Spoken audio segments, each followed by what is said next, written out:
And also, I want to congratulate all the other inductees. Gil and Serge and I, we all have a focus group on Tuesdays because we are all coached by Coach Keever. And we're all still hurting from emotional scars he's given us. Whatever he taught you in javelin, he did not teach me, because that was my worst event. So here's what happened. I was 18 years old, and I ran track at Santa Clara High School, and Coach Keever and Coach Green came down, and they recruited me, and they were pressing hard for me to go to Moorpark, and I didn't listen. I went to Santa Monica College like an idiot. So I go down there to Santa Monica, and clearly there were some better athletes there that were playing basketball, so I realized very quickly that I should just go back to Moorpark. So I did. I went back to Moorpark College, and I started running track. And I was a good track athlete. I was very fast, and I could jump well. So one day, Donnie Green says, you know, you should play football. You might be able to get a scholarship if you're fast.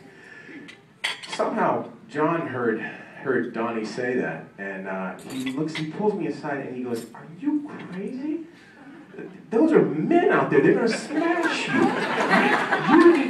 You need to not do it. You need to focus, Isaiah. You need to focus on track. You can break the school record. You can get a state championship." This is what he's screaming at me. So, against better judgment, I said, "Coach, I just want to play football. I feel like I can do it." He goes, "You've never done it before. You know what you're doing out there." Cut to me getting a scholarship.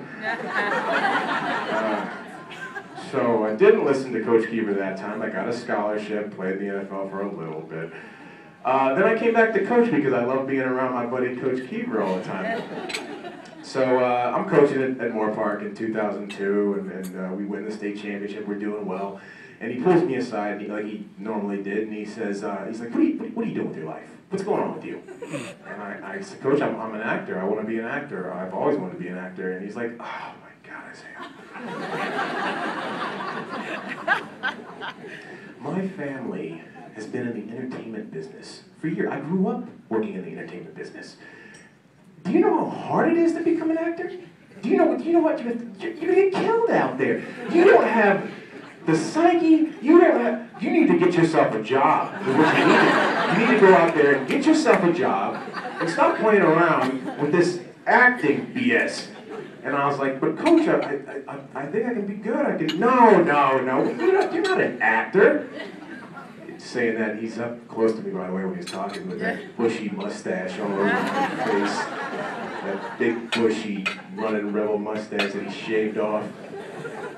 So anyway, so I said, "Well, what do I do? What should I do?" He says, "You know what? This guy came to campus today, and he's got this leasing company, and he's looking for young guys like you to go out there and do sales. You know, and you can make a lot of money right away, 6 figures." So for whatever reason, he got to me. He talked me into it, and I listened to him for the first time in my life. For the first time in my life, I listened to John Keever. And I said, "Okay, Coach, you know, you might be right. I got a daughter. I need to take care of my family." So I sucked it up, and I went and met with this guy. I interviewed great. I got the job. I had to wear a suit. I was like, "Okay," and I went to work at 5:30 in the morning, every morning, for 6 months. Those were the worst 6 months of my life. I tell you, I hated the job. I mean, I couldn't. Every morning I went there, I clocked in, and I got my phone, and I was like, "John Keever, just..." And I talked to people in Indiana and all kinds of stuff, and they would tell me like, "Oh, you know, you have such a good voice and everything." And I'm like, "Yeah, I know. I should be an actor. I shouldn't be talking to you." So anyway, then I quit my job. I sent an email to the boss, and I was like, "Look, buddy, I can't do this anymore. Sorry. I tried, and I'm out." And then I went back, and I told Coach, and I said, "Coach, I'm sorry. I just couldn't do it. I'm sorry. I know you were counting on me and everything to become a businessman, but I got to follow my heart, you know, and become an actor." And he goes, Fine, go ahead, do whatever you want to do." Cut to me winning an Emmy in 2004. So there's one thing you should know. If John Keever asks you to do anything, you should do it. I shouldn't. Clearly, I shouldn't do it, but you guys should do it, definitely. Coach, I love you with all my heart. because of you, I'm the man your man could smell like.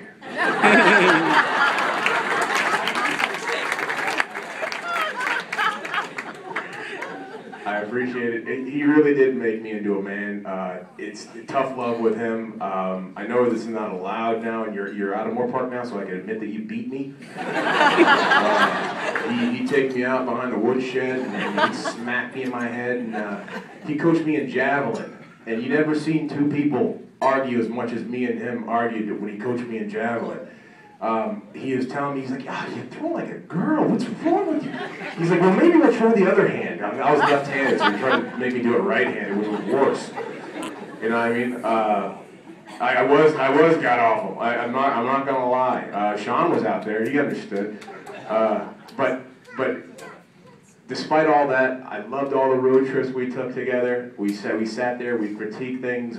He'd sit there when Ken Teasley threw his state-winning javelin throw. I was sitting next to John Keever, unfortunately. He grabbed me, and I felt this wrenching of my neck, and I didn't know what was going on. And apparently this was how he was expressing his love for something he saw. And I just remember thinking, like, it hurts. And he just kept choking me and choking me. And he's like, "Did you see that?" And I was like, "Well, no, because my eyes are growing up in my head."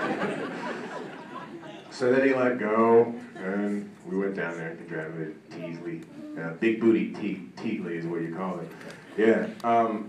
I just want to say thank you, Coach. I really, really appreciate that. I'm glad that you have an award named after you, the Character Champion Award, because you're such a character. And you're a champion at it, by the way. I'm going to go ahead and get out of here now, because I've had my fill on this mic.